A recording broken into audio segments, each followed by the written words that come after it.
బొగ్గు గనులు బీఆర్ఎస్ హయాంలో అప్పుడు సుజన్ రెడ్డి రేవంత్ రెడ్డి బావమరదని. ఇవాళ నేనేమంటున్నా, ఎక్స్పోజ్ చేస్తున్నారు, కార్మికుల కోసం చేస్తురా, సింగరేణి సంస్థను కాపాడడం కోసం చేస్తురా, నిరోధించడానికి లేకపోతే కాపాడడానికి. ఆ విషయం ఇవాళ ప్రజల వద్ద నేను స్పష్టంగా చెప్పదలిచిన. ఇంకొక మాట ఈ గుంటనక్క ఏమంటారు, ఎంత దారుణం అంటే, it is an insult to entire Dalit community. I'm telling you. బట్టి విక్రమార్క గారికి నేను లెటర్ రాయను, కిషన్ రెడ్డి గారికి రాస్తా. బట్టి విక్రమార్క గారు power minister, he has every power in his hand to cancel the tender. ఆయన చేసిండు కూడా నేను టెండర్ క్యాన్సిల్. మరి మీకేమైంది లెటర్ రాయడానికి? ప్రధాన ప్రతిపక్షానికి ఉప ముఖ్యమంత్రి గారు, పవర్ మినిస్టరు, అట్లీస్ట్ మీరు రాయాలి కదా లెటర్. మేము అడుగుతా ఉన్నాం, మేమేం డిమాండ్ చేస్తున్నామంటే, అసలు ఈ ఎండిఓ సిస్టమ్ ఉండకూడదు. ఎండిఓ అంటే సులభంగా ఏంటంటే, సింగరేణికి ఆల్రెడీ ఉన్న బొగ్గు గనికి కంప్లీట్గా లీజ్ ఇచ్చేటటువంటి వ్యవహారం. అంటే మట్టి వాళ్ళే తీసుకుంటారు, బొగ్గు వాళ్ళే తీసుకుంటారు, తీసుకున్న బొగ్గును కూడా వాళ్ళే అమ్ముకుంటారు. అట్లా కాకుండా సింగరేణికి మొత్తం ఇప్పటి వరకు 19 ఓపెన్ కాస్ట్ మైన్లు ఉంటాయి, 22 అండర్ గ్రౌండ్ మైన్లు ఉంటాయి. ఈ 19 ఓపెన్ కాస్ట్ మైన్లలో వచ్చే లాభంతోనే 22 అండర్ గ్రౌండ్ మైన్లో అత్యవసరంగా వచ్చేటటువంటి లాభాలను సస్టైన్ చేస్తూ కంపెనీని నిలబెట్టుకుంటూ కార్మికులను కాపాడుకుంటూ ముందుకు పోతుంటారు. ఇప్పుడు ఉన్న మైన్లన్నీ మీరు వేరే వాళ్ళకి ఇచ్చేస్తే, ఆ ప్రాఫిట్ అంతా వేరే వాళ్ళకి వెళ్ళిపోతే సింగరేణికి ఏం మిగులుతుంది? ఇవాళ మేము చెప్తా ఉన్నాం, మార్చిలో కూడా సింగరేణికి జీతాలు ఇవ్వడానికి డబ్బులు లేవు. ఎందుకంటే అంతకుముందు బీఆర్ఎస్ గవర్నమెంట్లో 25,000 కోట్ల అప్పు ఉంది జన్కో అని చెప్పి మొత్తుకునేది రేవంత్ రెడ్డి గారు, సీఎం గారు. ఇవాళ దాదాపు 50,000 కోట్ల అప్పు ఉంది సింగరేణికి. జెన్కో నుండి రావాల్సింది, ట్రాన్స్కో నుంచి రావాల్సిన లెక్క పెడితే అవి ఇస్తలేరు. ఇవ్వకపోతే ఏం చేస్తుంది?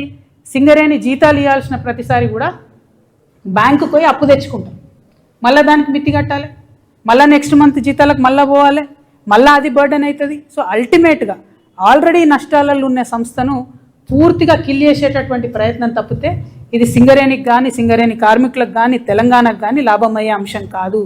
మేము తెలంగాణ జాగృతి తరఫున బట్టి విక్రమార్క గారికి ఉత్తరం రాస్తా ఉన్నాం. ఎండిఓ సిస్టమ్ దయచేసి రద్దు చేయండి. మీరు ఆల్రెడీ 90 టెండర్స్ రద్దు చేసిండ్రు.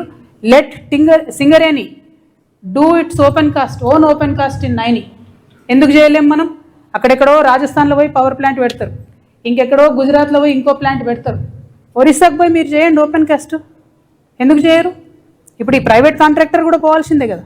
మీరు ఒరిస్సాకు పోయి ఓపెన్ కాస్ట్ చేస్తే అక్కడ వచ్చే ఉద్యోగం వచ్చే పిల్లాడు మనోడు వస్తాడు, తెలంగాణ వాడికి 2 లక్షల రూపాయలు వస్తుంది, జీతాలు వస్తాయి, లాభాలలో వాటా వస్తుంది. ఆ లాభం 25,000 కోట్ల లాభం సింగరేణికి యాడ్ అవుతుంది. నా కార్మికుడికి ఆ లాభాలలో వాటా వస్తుంది. ఎండిఓ విధానం రద్దు చేయాలి. ఇదివరకు బీఆర్ఎస్ గవర్నమెంట్లో తాడిచెర్ల బ్లాక్ 1ని ఎండిఓ కింద ఏఎంఆర్ అనే కంపెనీకి ఇచ్చిండ్రు. ఇస్తే ఇప్పుడు అందులో లాభాలలో ఏ వాటా కూడా మనకు రాదు కదా. అది జెన్కోకి ఇచ్చిండ్రు, జెన్కో నుంచి ఏఎంఆర్కి ఇచ్చిండ్రు. ఏదొచ్చినా ట్రాన్సాక్షన్ వాళ్ళకైతుంది, మనకు పీనట్స్ వస్తాయి లీజ్ అమౌంట్. కోల్ అమ్ముకునే డబ్బు రాదు. మళ్ళీ ఘోరమైన విషయం ఏంటంటే, తాడిచెర్ల కూడా గ్రేడ్ 9 కోల్, 9 కూడా చాలా మంచి గ్రేడ్ కోల్, 6,000 పైచీలకు ఒక టన్నుకు ధర వచ్చే కోల్, 4,000 3,500 వచ్చే కోల్ కాదు అది. దీన్ని 25 సంవత్సరాలకు మీరు ఆ పెద్ద తిమింగలానికి కట్టబెట్టే ప్రయత్నం చేస్తున్నారు. కాంగ్రెస్ పార్టీ యొక్క అవినీతిని గమనిస్తూ ఉన్నారు తెలంగాణ ప్రజలు. దయచేసి ఈ విధానాన్ని రద్దు చేసుకోండి. ఈ టెండర్ మీరు ఆల్రెడీ క్యాన్సిల్ చేసిన, అట్లనే ఉంచండి, క్యాన్సిల్ చేయండి. కానీ at the same time BRS యొక్క డొల్లతనాన్ని కూడా మేమందరం కూడా గమనిస్తూ ఉన్నాం. దాన్ని కూడా ప్రజలకు ఎప్పటికప్పుడు చెప్తూనే ఉంటాం. అబద్ధాలు చెప్పకండి. మీరు కాంగ్రెస్ని క్రిటిసైజ్ చేయండి, టెండర్లు రద్దు చేపియండి, కానీ ఏదో అంతకుముందు మేము మొత్తం చేసేసినాం కరెక్ట్గా, ఇప్పుడు అన్యాయం జరుగుతుంది అన్నటువంటి విషయాన్ని చెప్పకుండా వాస్తవాలు మాట్లాడితే బాగుంటుందని నేను కోరుతా ఉన్నా. ఇక గుంటనక్క గారు ఏం చేసిర్రు, నేను బట్టి విక్రమార్క గారికి రాయను కానీ కిషన్ రెడ్డి గారికి రాస్తా అని చెప్పారు. ఇన్నేళ్ళు పాలిటిక్స్లో ఉన్నారు కదా, ఇంత అనుభవం ఉంది కదా.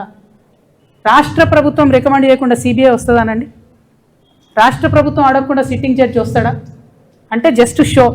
ఇక్కడ నుండి గుంటనక్క గారు మాట్లాడతారు, అక్కడ నుండి కిషన్ రెడ్డి గారు రెస్పాండ్ అవుతారు. రెస్పాండ్ అయ్యి వెంటనే ఆగ మేఘాల మీద ఒక కమిటీ వేసిరు. ఈ కమిటీలో ఒక మేడంని పెట్టిరు, ఆమెది పెద్ద ర్యాంక్ ఉంది, ఆమె చేసినా కూడా బాగుంటుంది.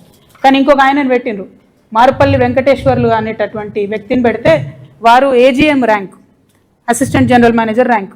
ఆయన ఇక్కడ నుండి కోల్ ఇండియాకు పంపించారు. ఆయన